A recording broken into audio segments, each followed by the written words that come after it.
Aujourd'hui, il fait un temps assez agréable à Beijing, mais souvenez-vous que la semaine dernière, une canicule s'était abattue sur la capitale chinoise. Il en allait de même pour une grande partie de la France, dont la région parisienne. Quelles mesures ont été mises en place par les gouvernements des deux pays et quels comportements adoptés en cas de forte chaleur?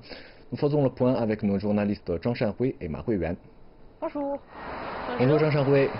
Bonjour. Alors, quand on parle de la canicule, on parle de quoi exactement? Alors, avant de répondre à cette question, devinez d'abord ce que ça veut dire la canicule. Ben, franchement, je ne sais pas, dites-nous. Alors, je vais vous dire, apparu au XVIe siècle, le mot canicule est d'origine italienne. Canicula signifie petite chienne.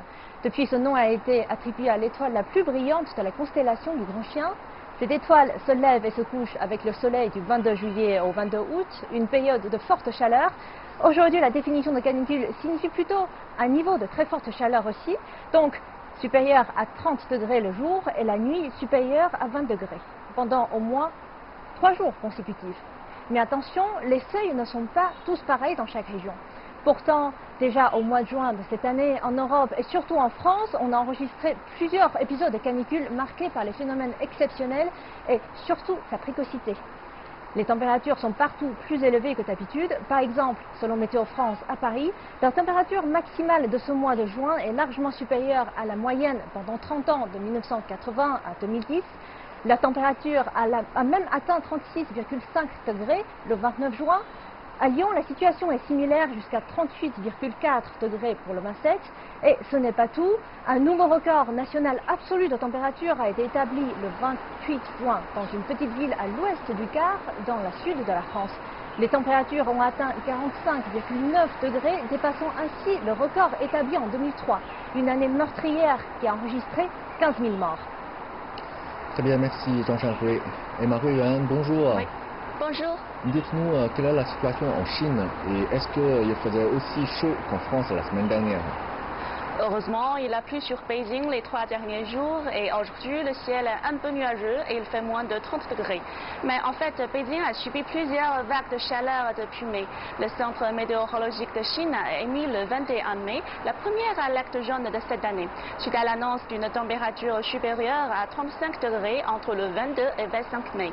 En juin, la chaleur a visité plusieurs fois la ville de Beijing et depuis le 1er juillet, la capitale chinoise a connu 4 jours consécutifs de forte chaleur, avec le 4 juillet affichant la température la plus haute, 37 degrés. Certains quartiers de Beijing ont connu une température dépassant les 40 degrés. Si on regarde la cartographie de toute la Chine, la canicule se concentre notamment dans les provinces du Henan, du Hebei et dans la région autonome du Xinjiang. Le centre météorologique de la ville de Durfan, dans la région autonome du Xinjiang, a émis le 1er juillet la première alerte rouge, le niveau d'alerte le plus élevé en termes de chaleur. La température la plus élevée enregistrée pour la ville a dépassé les 36 degrés. Voilà, donc Merci. Zhang Shanhui, quelles mesures ont été prises par le gouvernement français et y a-t-il des congés qui ont été mis en place en cas de forte chaleur? Eh bien, pour cette fois-ci, les organes publics restent très vigilants à la forte chaleur cette année. Un numéro vert est disponible pour le public. Depuis 2004, le gouvernement français met en place un dispositif de surveillance et de prévention intitulé Plan Canicule. 4 couleurs indiquant le niveau de vigilance nécessaire. Et après, justement, vous avez aussi 4 plans qui ont aussi été inventés pour ainsi élaborés en réponse à chaque niveau. Ces plans concernent notamment les personnes âgées ou handicapées. À partir du niveau 3, c'est-à-dire vigilance orange, les personnes âgées et handicapées isolées à domicile sont visitées par les communes. Pour celles qui vivent dans les maisons de retraite, eh bien, elles sont réunies dans les salles fraîches et les personnels puissent aller sur place pour veiller à leur hydratation. Mais pourtant, le Code du travail français n'impose pas à l'employeur de mettre ses salariés au repos en cas de canicule. Au contraire de ce que vous avez imaginé, la loi oblige les employeurs à faire le nécessaire pour assurer la sécurité et protéger la santé publique de leurs salariés.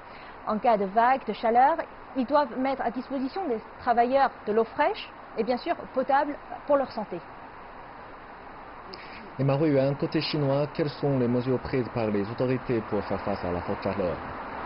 Pour faire face à la chaleur, des mesures ont été prises sur plusieurs plans. D'abord, des alertes sont émises pour prévenir la chaleur. Alerte jaune pour les températures dépassant les 35 degrés pendant 3 jours consécutifs. Alerte orange pour des températures dépassant les 37 degrés pendant 24 heures. Et alerte rouge pour des températures dépassant les 40 degrés pendant 24 heures. En juin 2012, une régulation sur les mesures anti-chaleur a été adoptée. Elle précise que lorsque la température dépasse 40 degrés, tout type de travail en plein air doit être suspendu. Lorsque la température s'élève à 37 et 40 degrés, les employeurs doivent réduire à 6 heures le temps de travail à l'extérieur. Il leur est interdit de forcer les travailleurs à être à l'extérieur entre midi et 15 heures. D'ailleurs, une prime de pénibilité en raison de la chaleur est distribuée à ceux qui travaillent dans une température de plus de 35 degrés. La somme de la prime varie selon les provinces. Par exemple, à Beijing, elle s'élève à 180 yuan par mois pendant 3 mois, de juin à août. Et sinon, est-ce qu'il y a des astuces anti-canicule? En été, une soupe faite à base de haricots mongols est la boisson préférée des Chinois. Les Chinois ont inventé des accessoires spéciaux pour lutter contre la forte chaleur, y compris le casque anti-soleil, la veste légère et le pantalon de protection solaire. En été, chacun a son degré préféré. C'est pourquoi dans le métro de Beijing, plus précisément dans la ligne 6, nous avons testé 2 températures dans les wagons. Dans les wagons de 1 à 4, le climatiseur est réglé au plus bas, il fait 25 degrés à l'intérieur, tandis que dans les wagons de 5 à 8, il fait 27 degrés pour ceux qui n'aiment pas trop la fraîcheur. La canicule est non seulement difficile pour les humains à supporter, mais également pour les animaux. Dans le zoo de la ville de Tianjin, les soigneurs leur offrent des douches, des bains ou tout simplement de la glace. Les experts ont conseillé au grand public d'éviter toutes sortes d'activités en plein air dans l'après-midi. Donc, à vous. Merci. Et Zhang Shanghui, dites-nous quelles sont les bonnes méthodes à adopter pour éviter la chaleur? Eh bien, si les enfants chinois préfèrent rester dans la climatisation, une pastèque à la main devant la télévision en France, eh bien, en France, c'est tout à fait le contraire. Les enfants préfèrent aller à la piscine ou à la mer, faute climatisation pour certains. Il est recommandé de se munir d'un chapeau et de lunettes de soleil à l'extérieur, aller dans les jardins publics où il y a des fontaines, manger des fruits, mouiller votre corps, ventilez-vous et ne buvez pas trop d'alcool. Donc, je vous invite aussi à inspirer à cette occasion, à inspirer quelques pratiques des autres pays.